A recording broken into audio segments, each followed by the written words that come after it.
Welcome to My Time to Shine. I'm your host, Emily. Hi everyone, welcome back to the podcast. I hope everyone's had a brilliant week since the last episode. Today I have a very special guest. She's beautiful, inspiring, a joyful, just bubble of joy and beautiful, shiny, bright colour.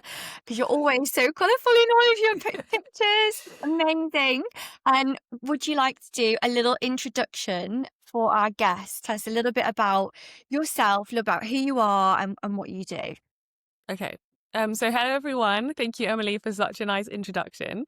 My name is Shaneen, best known as Chaneen Saliee. I love colour and I'm always draped in colour or surrounded by colour. I am a mum. I've got two daughters and I currently am training in the coaching industry.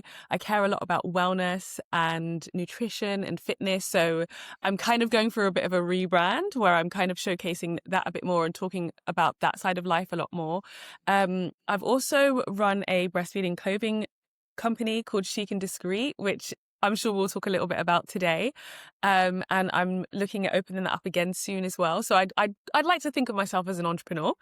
Um, yeah, and I'm based in London and I just enjoy social media. I enjoy content creation. I enjoy connecting digitally with people like this. So I'm really pleased to be here.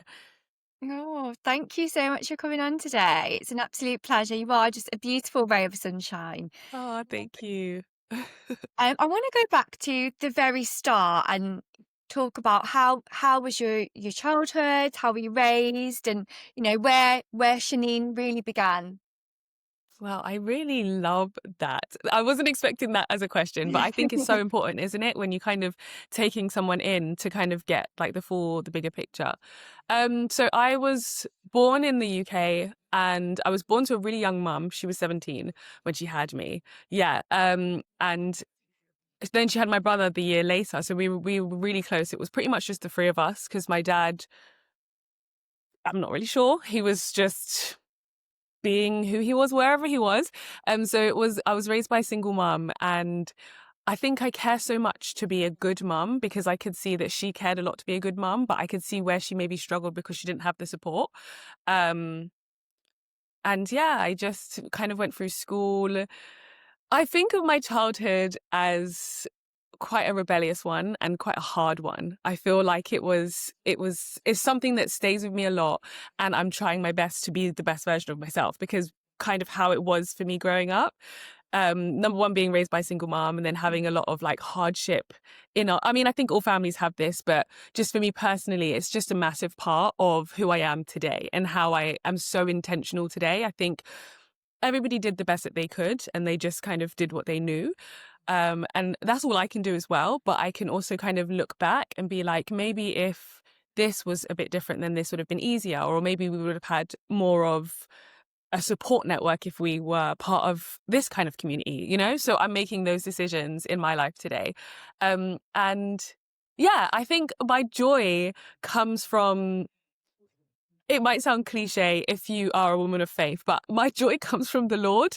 And I say that to mean I have such a deep spiritual connection and that just gets me through everything. And I feel like this father figure has been taking care of me all throughout my life and guiding me and giving me ideas and allowing me to go forward with them kind of without a plan. I haven't really had much of a plan. I've just kind of like gone with like how my spirit feels. And I feel like I've achieved great success. I feel like I've overcome some like big things. I feel like I'm just on a great path. And I feel like this is the best way to do life.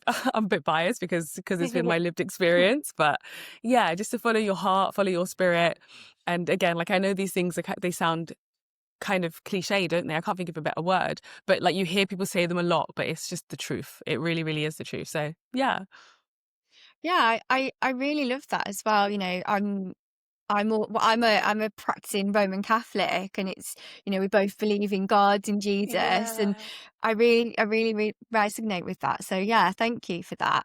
When Thank you you. say in your childhood you were a bit of a rebel, Yeah. let's go there. What was it at school? It was pretty much everywhere. I mean, I was like such a good girl. I was like a people pleaser. Like so intense. Like I would cry if someone looked at me like they were not pleased. I was like, being young, that was how I was in the beginning. And sometimes I look at pictures and I just think, oh my gosh, I was such an angel. I look so lovely. I mean, because I guess people pleasers are angels, right? Like we love them because they just make us feel good. So I look at pictures, I think, oh my gosh, I was such an angel. And then there comes this young teens, maybe like 13, 14 years old. I just got so hard. And I look at the pictures and I see this really hard person. And I just think I became a rebel. I think it was a lot of trying my best to please everyone, trying my best to be this good girl, trying my best to be so smart, to be what everyone like in school, at home wanted me to be, and never really getting there. Like there was always something like, oh, you're not paying attention, or oh, you need a plan, or oh, you need to do it like this, or why did you say that? And I'm thinking, my intention was completely pure, and I'm being so misunderstood. And then I think there was a bit of bullying as well at school, racism, that kind of thing, which just made me feel like I need to man up. That is probably the best way to put it. I need to man up, and I just put on this hard exterior, this demeanor of kind of being like a boy. I became such a tomboy. I was getting in fights all the time, because I just was like anti people. So I've gone from pleasing everyone to being like, I'm against everyone's against me, so I'm going to be against them as well. And then that kind of lasted for a few years, but it also stemmed through me being like, I'm going to just dress how I want. I'm going to do what I want. And that's kind of the path of me not having much of a plan. Like I'm not doing what I'm told anymore. I'm doing what I want to do, and I don't care. And so over the years, I've like let go of this really hard, like felt like the Terminator. I've let go of the Terminator, and I've softened up quite a bit. But I've maintained that I'm going to dress how I want, and I'm going to do what I want, and I'm going to show up in the ways that I want. And I just don't think that there's like, it seems like in society there's this path where you have to start from A and then go to B and then go to C and then go to D. Almost forgot. But you're supposed to go in order. You're supposed to go in order. I know, right? I'm like, well, what comes next after C? But I'm literally like, well, you can go from A and jump to U and then come back to B and then go to T and then go to Z and check it out. And if you don't like it, you can always come back to C. Like, and that's my mentality. And that's pretty much the rebel spirit that's in me, that is just like, just do what feels right to you and just try things. I'm not scared to try things. I am susceptible to like failure and negative comments and feeling a bit down on myself if I'm going through that. But I realize it's just part of life, and it's just part of moving into success, and it's part of becoming. Really, it's part of becoming. Yeah. Yeah, I can really relate to that though. As a teenager, also, I had a very hard exterior, and I became very angry. Yeah. How did you get softer? How did you become this positive woman that you are today? Because you wouldn't think that, that was you. If you probably had the two of you together, would that compare? Like, how did you transform into the more softer side? If I'm completely honest with you, it was when I went away to university, still very hard. And I had no interest in university. It just wasn't part of my world. Like nobody had ever gone before. Well, what was I doing? But I heard I'd get free money to go. So Yes. that student loan, I was like, I can get away from this. I can get away from these people, and I can have money to do it. I'm going. And so when I went, I was so late, I almost didn't go.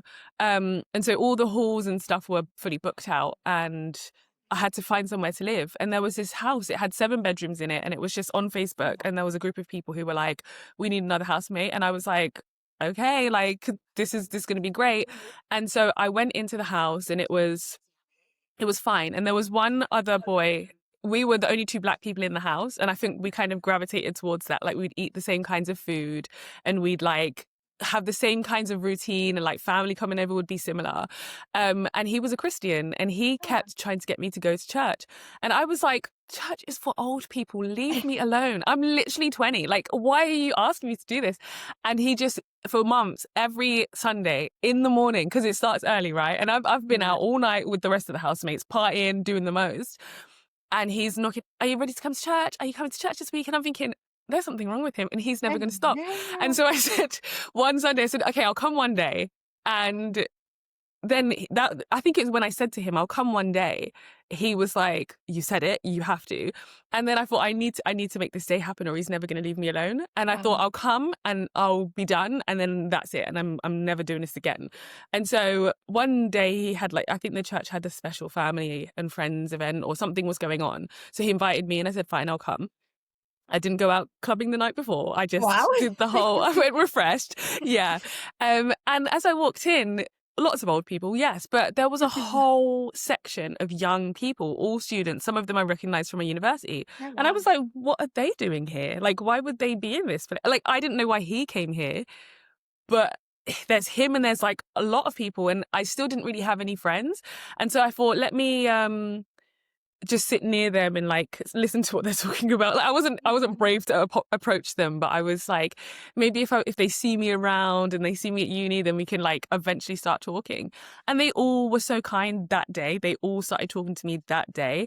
It was just a really refreshing experience, and I felt seen. I felt held in one way or another. I felt like I was welcome, and I really liked it. And yeah, when we got home, I was literally, he was like, "You're going to come again?" And I wanted to be like, "No, what?" I said I was going to come in once. But I was like, actually, do you know what? I'd love to come again. I'd really like it, actually, to kind of get to know people and to get to know this way of life. And I'd spent much of my life that far thinking that it was fights, it was people who were against each other, and this is why I was so hard.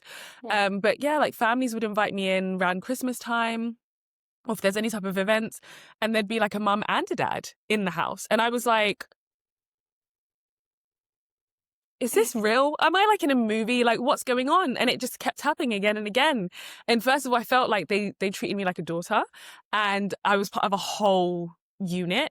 And it was really a beautiful experience. And it allowed me to realize that actually the life that I'd seen and that I had known isn't all that there is. And it isn't what has to be for me. It doesn't have to define me.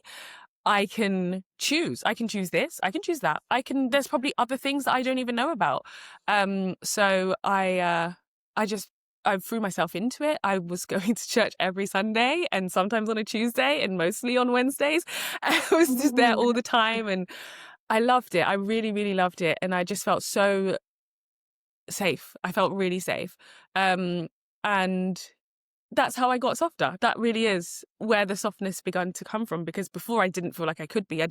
I thought the world was dog eat dog and you have to fight and not kill, because that's never the thing that I ever did, but that kind of energy, fight and kill before you're killed, maybe emotionally or mentally. So I'd be so quick on my words and ready to even physically fight people. But in this place, there was nothing like that. There was forgiveness, there was love, there was gentleness, there was patience and peace.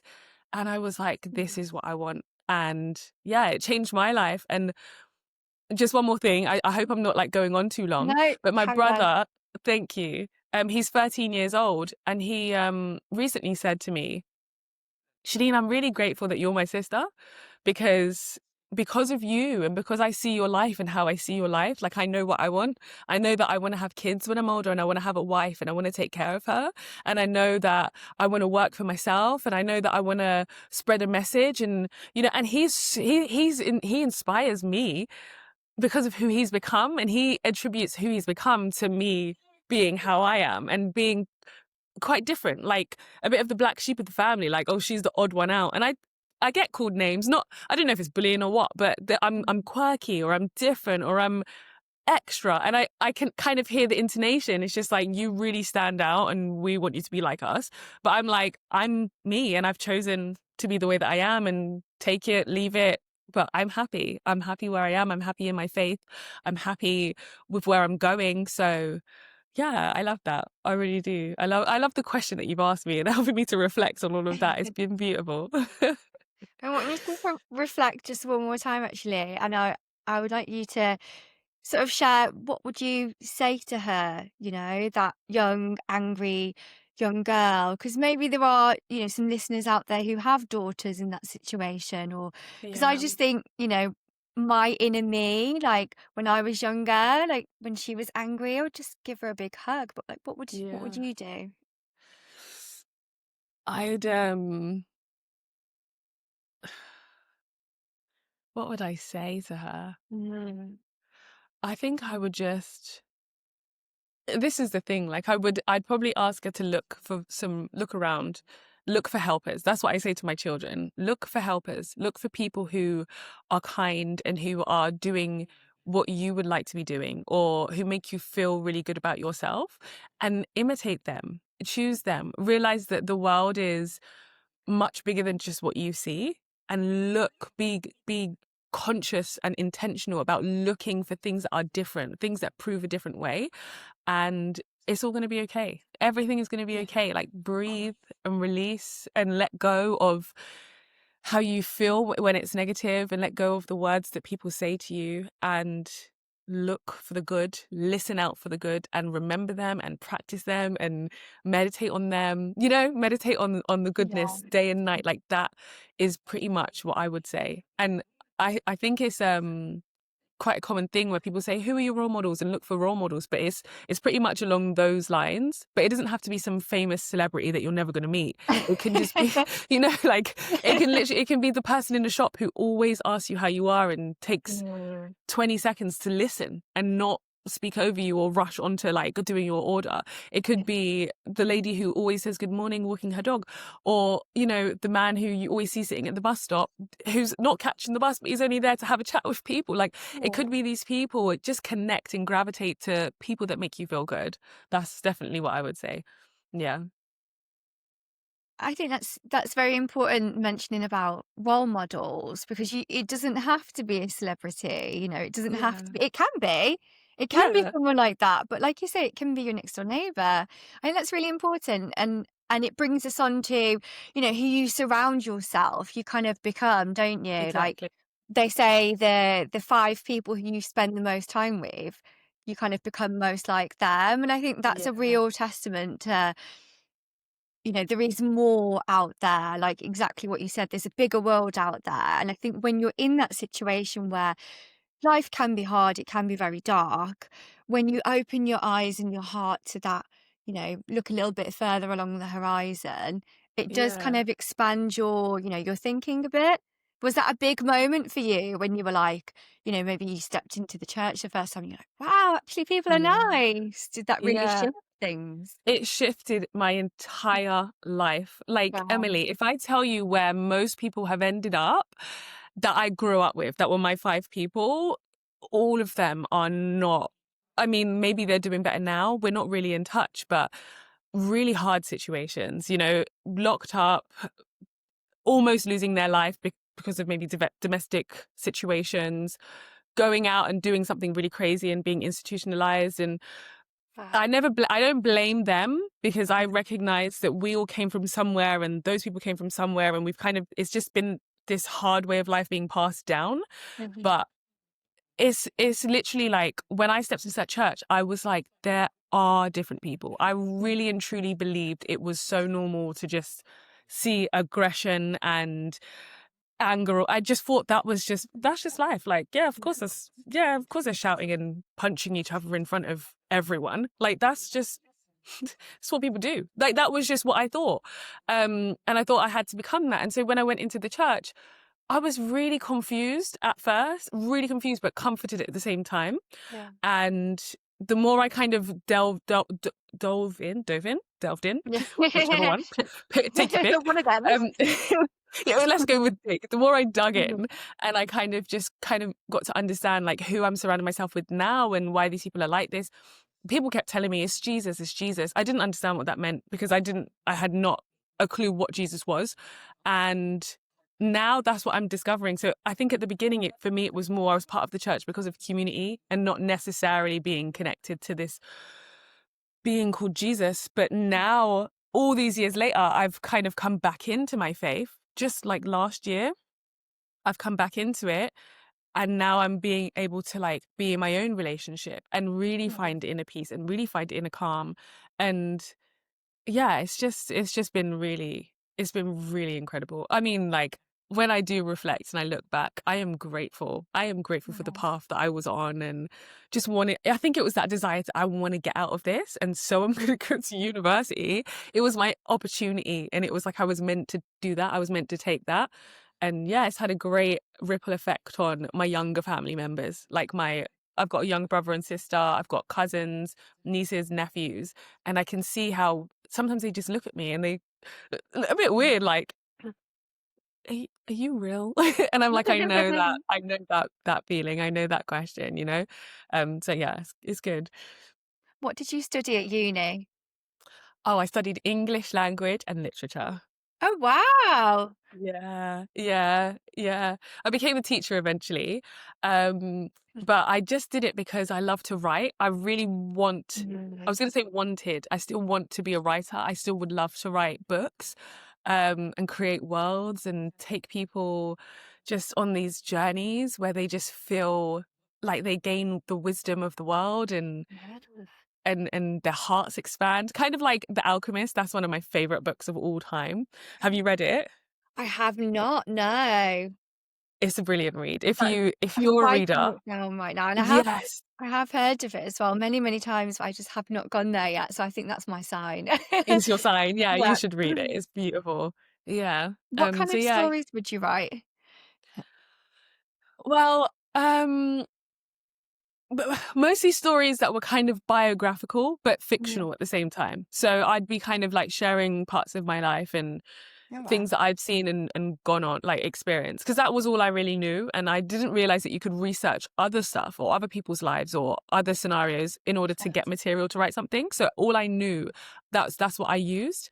And in the end, what was really funny, I was like obsessed with near-death experiences in my third year of university. And so I had this dissertation to write, and I had to write a short story. And I was literally I was immersed in the world of church, but I was also just immersed in this near-death experience and like listening to people's stories about like how they died and they went to heaven or hell, wherever. But it was just like this state of this energetic state of knowing everything and it all feeling good, or knowing everything and it all feeling horrible. And somehow I weaved the two and I wrote a story about that, and I ended up getting a first class. And yay, thank you. Yeah. And I took that as just like, I just took that as a sign, like, yeah, you're going to be a writer one day. I've written a poetry book. I've written, like in magazines and stuff. I've written short stories for newspapers. I've written a bunch, but I think my big goal in life, my big dream in life is to write a book, like a novel. So yeah, you heard it here first. That's something I would Yeah, do. we'll be getting it here. We'll be getting it. Yeah. Can't wait for that day. Me too. I don't know when it will be because I'm not working on it yet, but it will come. Yeah. Oh, I want to talk about your journey into motherhood. Yeah. So, you know, how was that? Was it smooth, easy? Was it like the biggest blessing? Was it the biggest challenge? How did it change you as a person? Yeah, it was all of those things. It Yeah. was the biggest blessing, the biggest challenge. Yeah. Some parts of it were really smooth and easy. Some parts, I think I'm finding it more challenging now that they're a bit older. Mhm. Um, but yeah, like becoming a mum, it wasn't planned at all. I had come back from university and I was living in London again. And just around the same old people, the same old everything. But I got this job that I loved so much. Like, I think being in London, I really just hit like this kind of down low energy. I think I was just like depressed. I think it's fair to say that that's what it was. But going to work lit me up. It was like I worked in a special needs school, and the kids there were just so beautiful, very challenging as well, like trying to communicate with them and trying to understand them. But it just made me think of like how unique we all are, and how so many we can care about what people think and try to fit in and try to be like people. But what I found a lot in the special needs school was that they weren't trying to fit in. They were just themselves.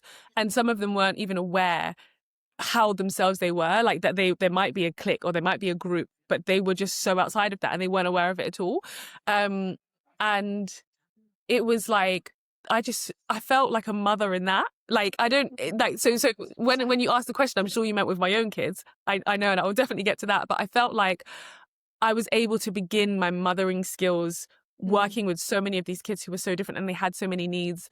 And I really went back and became a teacher because they said to me, like, some of the kids said, Miss, like, why are you just a TA? Nobody respects you. And I was like, well, that's fun. Thanks. But then there was like, no, there was like, Oh my God. there was like, no, we're not being rude, but we just mean like, you would be such a great teacher. Like, you really care for us. Like, you talk to us and you listen to what we have to say. And we think you should come and be a teacher. And I was like, that is really, really meaningful and really like powerful. And do you know what? I'm going to go and be a teacher. And so I realized that there's this relationship that you can have where you give and you can receive. And I think a lot of the time I always thought of kids as, I don't know, like just kids, like what do they have to give? But they gave me so much in those kind of moments, in those kind of conversations.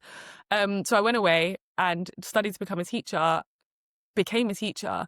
And within the first year of becoming a teacher, I found that I was pregnant. And I was like, okay, let's do this. Like, this is great, you know?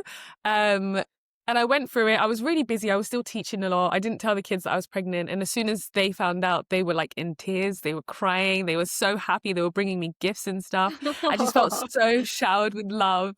And it made me feel like I'm going to be a good mom. Like these kids think that I'm a good teacher. They thought I was a good TA. They care for me and I care for them. And I think I'll be a really good mom. And so having Jasmine, my first daughter, it was just bliss. She was wonderful. It was easy. Like it was easy. It was the hardest thing for me was breastfeeding. With like I had cracked nipples and all of that. And like it was like sleepless nights. And I guess the hormones made it so that it wasn't easy. But just being with her, it was so natural and so easy. It just came to me. And then I had my second daughter and it became a little bit less easy because there's the I could give my first daughter all of my attention and I could give her all of my time and I could go at her pace. But when there was two of them, it was a bit, okay, oh, let's balance. Oh, let's navigate. I'll give you attention. Then she's jealous and then I'll give you attention. Then she needs me. So I'm taking my attention away for like quickly. And so the challenges began to come, but I just see them as challenges. And I know that there's always a way through. There's another side. It might just be a phase or a short time, but there's always a way through. And that's just what I keep in the forefront of my mind.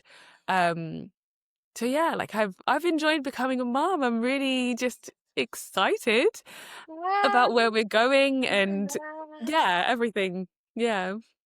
Oh, I think it is a big journey. And like you said, it can encompass absolutely everything being a mother. And it sounds like you got like a taste of that working at the school. It sounds like it was a really lovely, nurturing environment, actually. Yeah.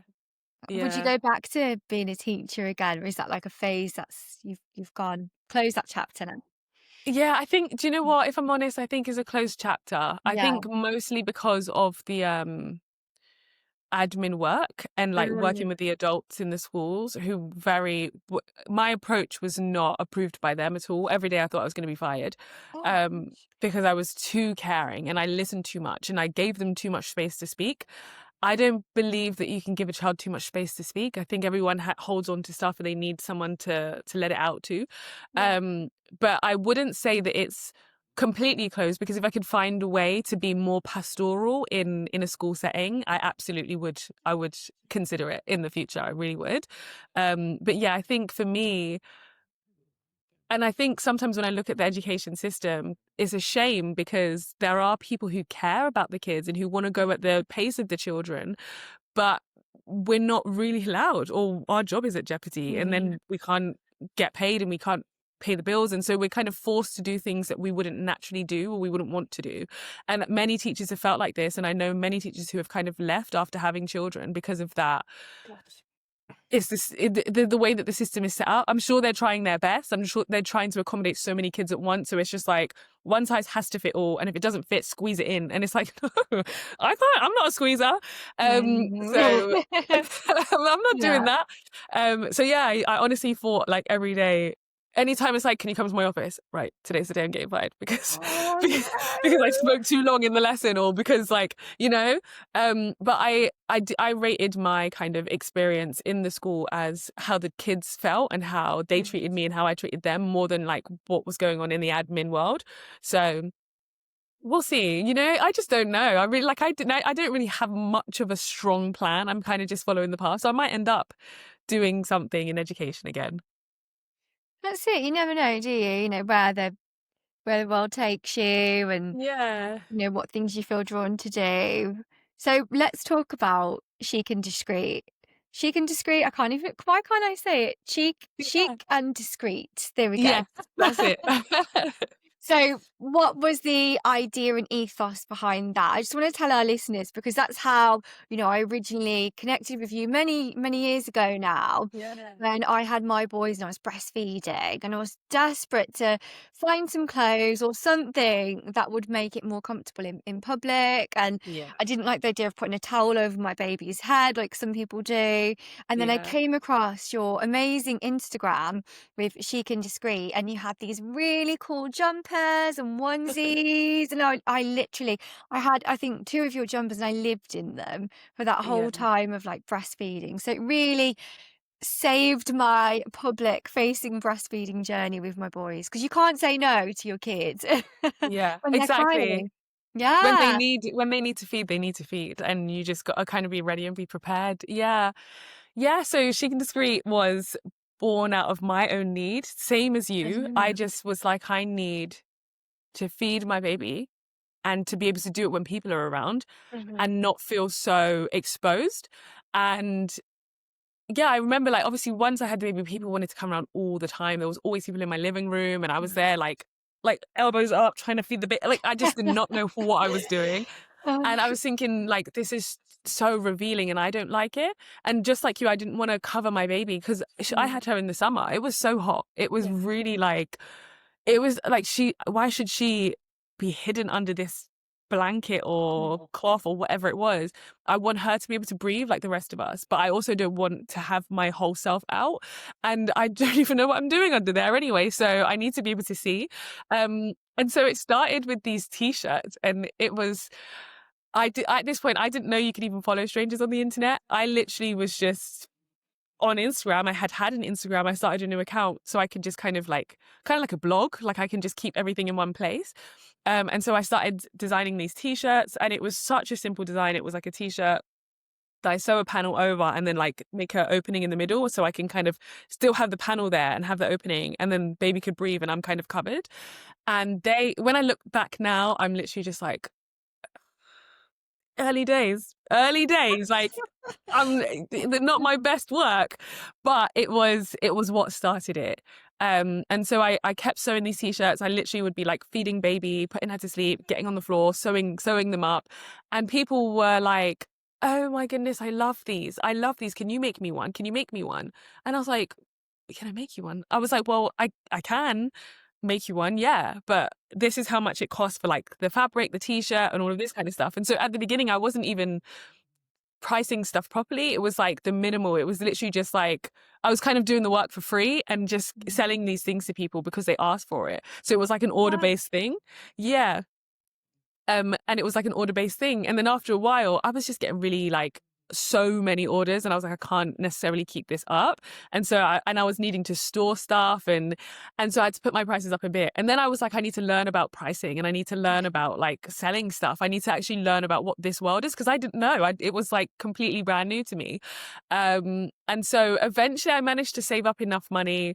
By the time I was pregnant with my second daughter, I found myself on the floor, like trying to sew, and my belly was like dragging along the floor as well. And I was just like, I am too pregnant for this. And I was like, I think I've got enough money to get one or two designs manufactured. And so that's what I did. And that's when the jumpers came about, and the onesies, and some of the other t-shirts, and the dresses, and now there's jumpsuits as well.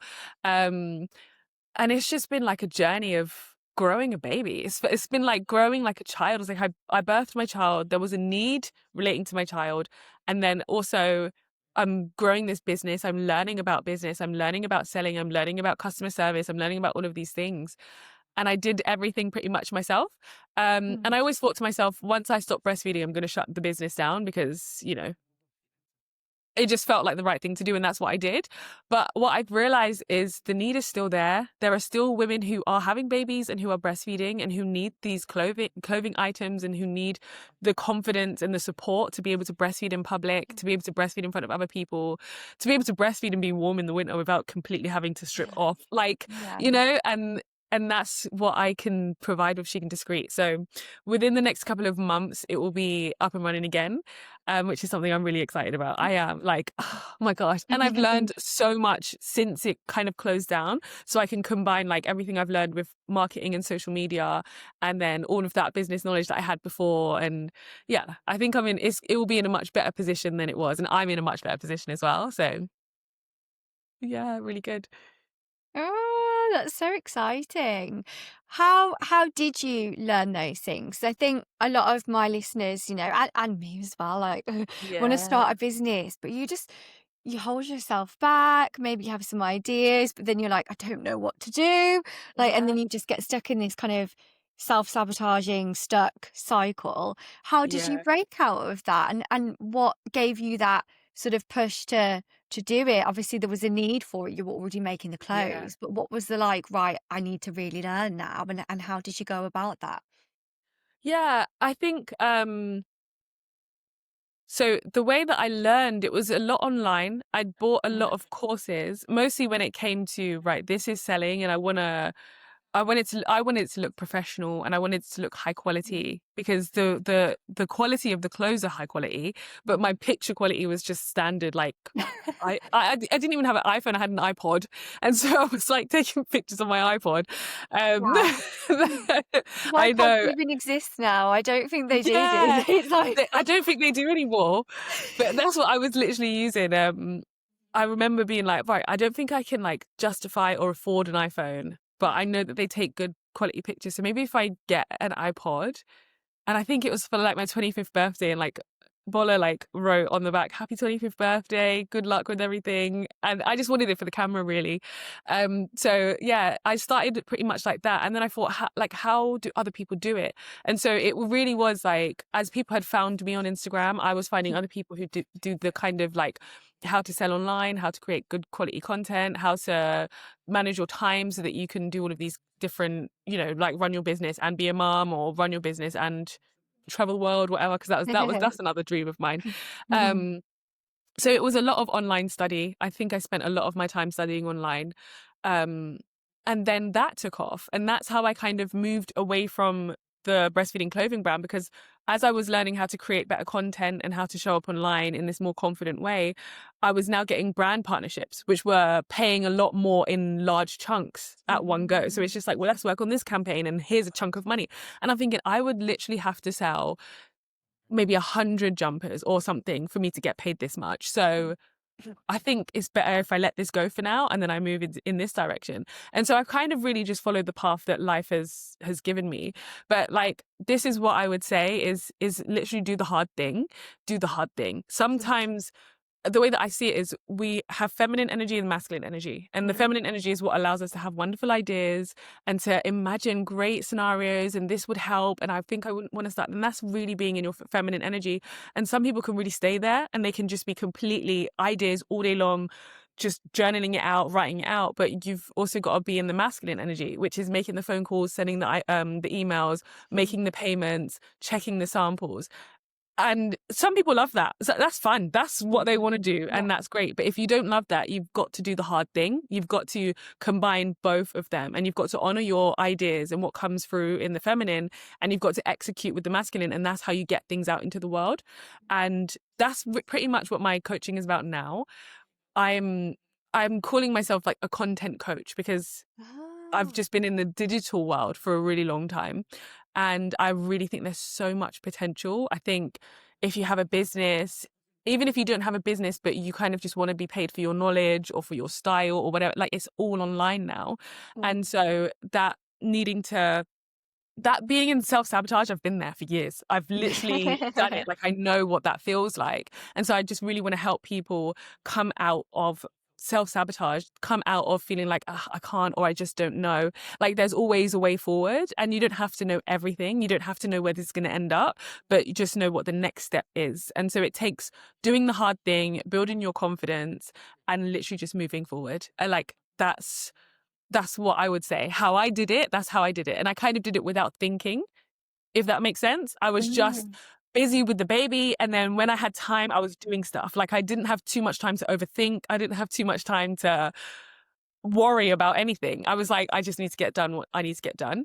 And then as I grew up, I started to think more. And then I got into the self-sabotage rut. And then I was thinking, oh my gosh, but if I do this, but maybe I should, but then I closed it. And now I look like, oh, God. Like, you know, and then I've just been in this like kerfuffle. But like, this is why we've recently reunited on like the Unstuck program that we've been doing. Yeah. And that's why I kind of joined that, because I was like, I'm really ready to get out of this. I've been kind of stuck in my feminine energy, like imagining and wanting and hoping and dreaming and desiring. But now it's time to kind of combine my feminine energy with the masculine energy and start to do things, start to show up, start to say yes, start to make the calls, send the emails, make the payments. And that's how you begin to bring these things into like manifestation, into the real world. And yeah, so this is a really exciting journey. It's not complicated at all. Like it's not, but I think It's we not can. complicated. It's not complicated, but we can make it complicated if we like Yeah. really overthink. Yeah. I think that's it. Like in our heads, we can make it really complicated. And in reality, it's actually not complicated. But then we go stuck in this cycle of like, you know, what is this? What is that? Oh, but I can't do this because I'm not this and I'm not this anymore. You know, when you are stuck in that cycle, like you said, do the hard thing. What was that moment for you? Like if you've just come out of this, you know, you've been in a bit of a phase of being sort of stuck. How did you get out of that? Yeah. So I filled many journals, Yeah. many. I'm a journaler, and so I Mhm. filled many journals and created this idea of what it is that I would like, what my next step should be, and all of that. But I realized that I'm the sort of person like, if you and I are on a call and you said do this right now, I'd do it right now and it'd get done. But if you're like do this later, when I get off the call, it might not get done. So I kind of really rely on that accountability and having people to like bounce ideas off of, and yeah, just really accountability. And so for me, the biggest step was like, let me just invest this chunk of money into a community that I think will help me. And then, so my plan is I'm in this community now. And then once we've done with this season, go into another community and kind of keep the momentum going. And it's helping me to build. I've written my ebook on the authentic content creator. So being authentic in content, being confident. It's not published yet. It's literally the first draft has been written. So now I'm going over the second draft, and then there'll be a third and final draft, and then it will go out. It will go out as an ebook. It will go out as a course. It will go out in my coaching. So I can do one-to-one coaching sessions with people as well. And so it will be the structure of the coaching as well to help people who really need that person there. And I did all of this and more things, but I just won't go off onto it because I've kind of been like a bit like, do a bit of that, a bit of that, a bit of that, a bit of that. Like, you know, I have a bit of that syndrome. But, but I've been working on many things that I'd only been journaling about for so long. And I really think that being part of a community and having people who are also working on things and holding each other accountable is so important. So yeah, like to get unstuck or to get out of that overthinking cycle is find your people. It might be investing in a mastermind group community thing, sort of like what we've done, or it might be, I don't know, going out into your local area, knocking on doors and being like, who wants to build a business? So do I. Like, let's be accountable. Like, find a way that feels right to you, but find your people and start building momentum. Because when you have cheerleaders in your corner, when you have people being like, you can do this, it changes everything. But if you are too scared to tell people, or people often make you feel like worried, like, are you sure that's a lot of money? Or but what about this? Like that can hold you back. So you really need to find people who are going to kind of push you forward in what you want to do. So yeah, I'm so glad we were kind of on the same page and that's what we're doing. It's helped me so much. Yeah. And it just tie back to that, you know, who you surround yourself by kind of thing, doesn't it? And I think, Yeah. you know, if you're kind of stuck and you know you're surrounded by a set community. This is for our listeners out there. You find people online to connect with, Yeah. find people who you follow on Instagram and follow them for inspiration. Like sometimes it's hard and you can feel very stuck in your situation because your immediate people, maybe they're the Yes. people who you don't want to be like. And that Yes. can also be family and friends too, Yeah. It's a hard one, isn't it? Yeah. Yeah, it's true. I think the first point of change and transformation is awareness, and just being Mhm. aware that, like, because if you don't know, like, everyone that I'm around is just family and friends, and they're all just worried all the time about everything, and I don't want to be worried anymore. Then you've become aware. It's not judging them. Everybody has their own Yeah. lives and stories and reasons why they are that way, but you're aware that, like, you're big warriors, or um you're this your type of community, and that doesn't help me to expand, because if I listen to you, I kind of become like you, and we kind of stay stuck in this worry bubble. But actually I want to get out of that. And yeah, it's really helped me being part of this and having people that are like, you can do anything, your voice matters, you can talk as much as you want. That's one of my things, is I talk a lot. My captions are like a book. Like, people are like, oh, I I saw your love video, it. but I didn't read the caption because Yeah. I'm like, each to their own. But like, that's been Yeah. one of the things that held me back, that I have a lot to say, and I like to make things as clear as I can. So I might even explain one sentence in 3 different ways in one sitting, just so I can make sure that, like, my message has come across and that it's not being misunderstood. And I like that. And I like reading a lot, and I like reading people who've written a lot, or watching long videos. That's what I really like. And that was something that I worried about a lot. And so I just was not showing up. I was like taking a break, taking another break, and another break, and another break. Because really, what was I doing? Just not showing up in my true, authentic self, and it didn't feel comfortable. But when I got around people who was like, write your stuff, and like, we'll read it, and I read the whole thing, I was like, oh, like, oh, I can. And it helps you to kind of drown out the noise, drown out the worry, drown out the overthinking Yeah. and the naysayers, and just go according to what feels right to you. So yeah, I love it. I really do. That's so nice that you're showing up as your authentic self, because it's so easy to get caught up in we were speaking about this before we did the recording of, like, the trends on social media and like all the really short snappy videos, and like some of it's quite fun to kind of do, but then it's not really showing anything, is it? Yeah. It's just a short 3-second clip of something, but it's not really. It's like, is that really you? Can you show up in Yeah. 3 seconds? I don't know. I don't know. Yeah. I don't, I mean, someone like me, I just don't think that it's possible. But Yeah. some people are doing really well with it, and I'm glad that they've mastered that and it feels comfortable to them. But Mm. like you said, it's really important. Like, when you are putting yourself out there in any capacity, even if you're just in a meeting in a physical space, not necessarily showing up online, but in any capacity, it's so important to be true to yourself and Yeah. to not go viral. Like, for me, it was like, this Mm. idea of going viral was the key to social media and success and everything. And really, I think that going viral is probably one of the worst things that can happen to Mm. someone's, like, following or business, because you go viral for one particular thing and people are like, I love that, I'm going to follow you. Or like, you go viral for one particular thing and you've opened up to so many people that aren't all going along the same journey as you. And some people are like, well, I disagree and I don't like this, and da-da-da. And then you Mm. have like more negativity that's come your way. I think it's better to grow slowly and steadily with what's true to you and what's authentic, and then the right people come. I think for me, it's more important that the right people come and join you than so many people just being there, because then who are you talking to? And the next post that you do, when you've seen, like, you've had millions of views and thousands of likes and comments, then the next video that you do, they're like, well, it was in 3 seconds, so I'm not liking it. And then you're feeling like, what have I done wrong? Like, no, you Yeah. haven't done anything wrong. You just happen to go viral and kind of go along with the trend. And so many people went with that, Yeah. but you are not a trend. You're so Mm. unique and you're so authentic in who you are and in what you like and in what's shaped you and in where you're going, that I think if you are not necessarily being seen for that, Yeah, for me, I just don't think 3 seconds is long enough or 60 seconds at that.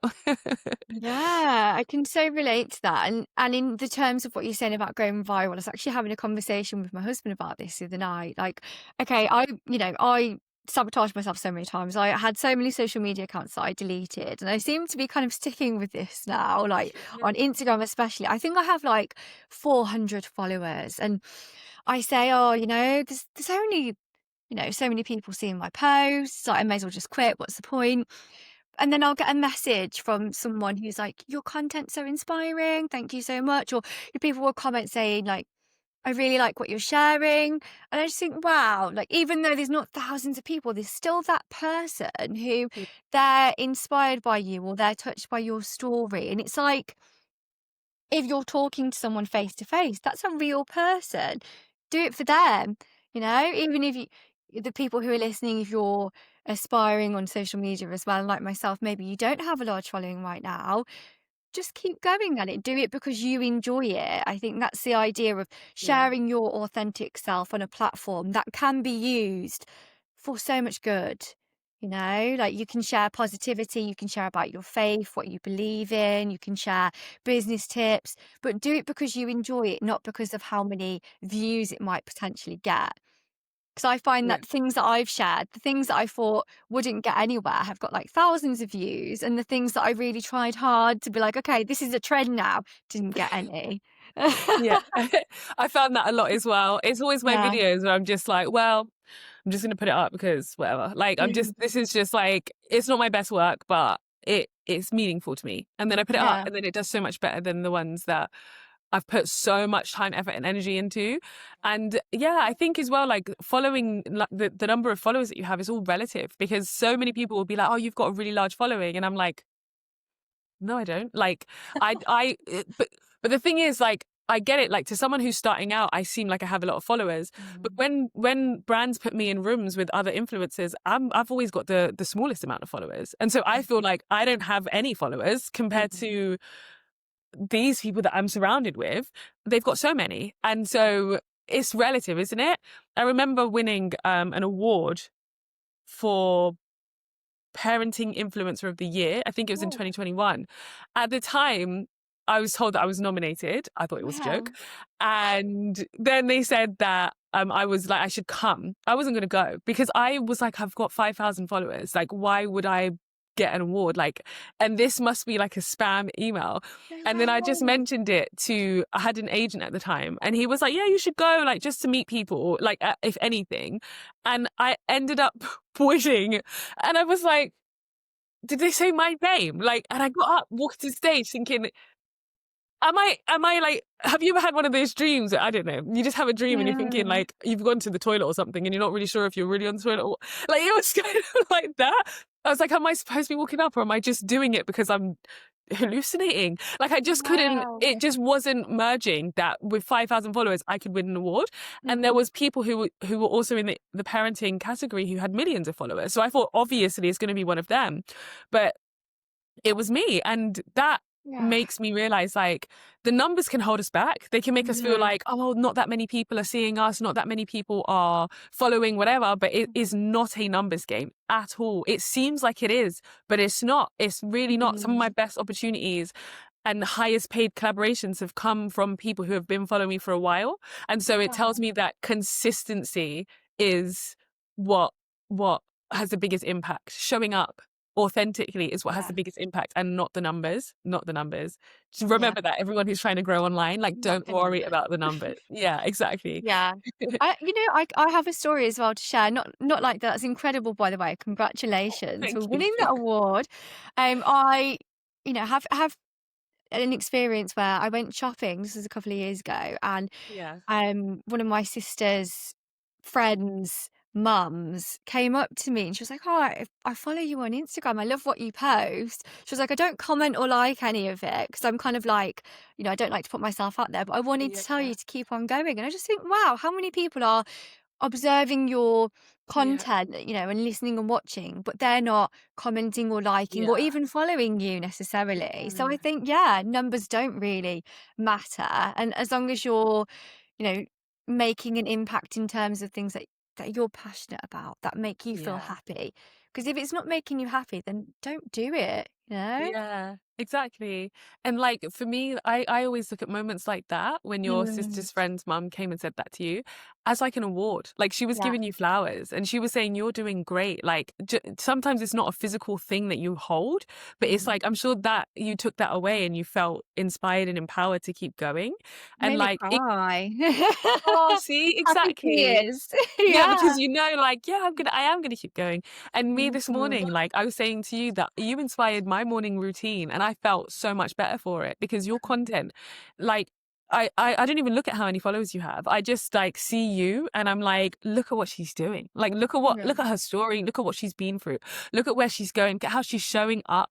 Like that's amazing. Like if she can do it, I can do it too. And I woke up earlier today and I had like a routine and everything because of your content, because of the things that you're sharing. And so I feel like it's just, there are people who don't, like you said, they don't Mhm. comment. And that can be either disheartening or it can be inspiring. So if you think about it Mm. like, oh, nobody's liking anything that I'm posting, nobody's like, what's the point? Then of course it's going to feel kind of disheartening. But if you're thinking there Yes. are so many people who are watching and being inspired by this, and maybe they're not confident yet to even hit like, but it's making a difference. Like you're going to feel more inspired to keep going. And yeah, Yeah. I'm glad that you had that moment and I hope that's how you feel. Like just keep going, keep doing what you're doing because it's amazing. Yeah, Yeah. thanks. I want to wrap up with some quick fire questions now. Yeah. And these are questions I ask every guest. So I'm really intrigued to what you have to say, actually. Okay, so the first one is, do you have any rituals that you do daily? Yes. I have a morning routine, which I've kind of recently developed in the last few months. And it is, I read a little bit. I do some affirmation cards. There are some cards that I've designed. So they have like a scripture on one side and then turn it over and then it has like an affirmation. And I repeat like 2 to 3 of them like again and again until I really feel like it's embodied. I do some journaling. Another thing that I've designed, a gratitude journal. And so I literally just write the things that I'm grateful for that day. And so I'm grateful for what I'm grateful for that I've had an experience, but I'm grateful for what's to come. And then a little bit of movement, maybe some like stretching and a cold shower. That's on my list as well. That spikes Yeah. me awake no matter how I'm feeling. Something about the cold, isn't it? Yeah. Are your affirmation cards and gratitude journal, are they something that you consider selling, or is that available for people to purchase, or? Yeah. So my gratitude journal is called the Woman of God Gratitude Journal. It's available on Amazon right now. The affirmation cards, they're literally like laminated. So I've just made them for myself and I want to get them made like properly. Um I've been finding it hard because people don't want to print like what they deem religious cards. So I'm still looking for someone to help me print them professionally in a nice way. I want Mhm. them to feel really nice and luxurious. Yeah. But yeah, when I do, I'll share that information with you. But yeah, they'll be Yeah. out soon one day as well. Yeah. Oh, exciting. Okay, so next one, describe what wellness means to you. Wellness means feeling good. Mm. That's the easiest and shortest answer. Feeling good and like the type of good that is long term. So not like eating the top of ice cream, feeling good, but like feeling good like long term. So when you do little things that help you to feel good in the long run for as long as possible. Yeah. Oh, I'm trying to be as quick as I can. I talk. I'm so sorry if I'm no, being you too long. don't need to be quick. Yeah, I think, sometimes a tub of ice cream can feel good as well, but yeah. Yeah, exactly. I mean, I had one Not always yesterday. good. Yeah. Oh, and okay, so next one. Is there a message or, I don't know, any words of wisdom or anything you'd like to share to our listeners? Yeah, I'd like you to just know that, like, first of all, thank you for listening to this podcast Mm. episode this far. It means a lot to me. And one thing that I just want you to keep with you is that you were put here for a reason and you're Mm. so valuable to the people who are around you. You're so valuable to people like us who kind of rely on you listening so that we can keep doing things like this. You're so valuable to the people that you're yet to meet that you haven't met yet. And just remember that, like, you are having such a wonderful impact in so many people's lives. So keep going, keep doing what you're doing and seek support when you need it, but just keep going. That's beautiful. Thank you. Oh, where can our listeners connect with you and support your work? Okay, so the easiest one, which is kind of like a hub to everything else that I'm doing, is on Instagram, and that's Shaneen Saliee on Instagram. So it's spelled ChaneenSalie on Instagram. Oh, brilliant. Thank you so much. I'll be sure to link everything in the show notes below. And thank you so much, Shanine, for coming on and for your time and for sharing all your insights in this lovely podcast episode. Thank you as well, Emily. It's been such a wonderful podcast episode, reflecting and talking about the future and everything. I'm really, really grateful. Thank you. Well, thank you. And to all our listeners, be sure to tune in next week to the next episode.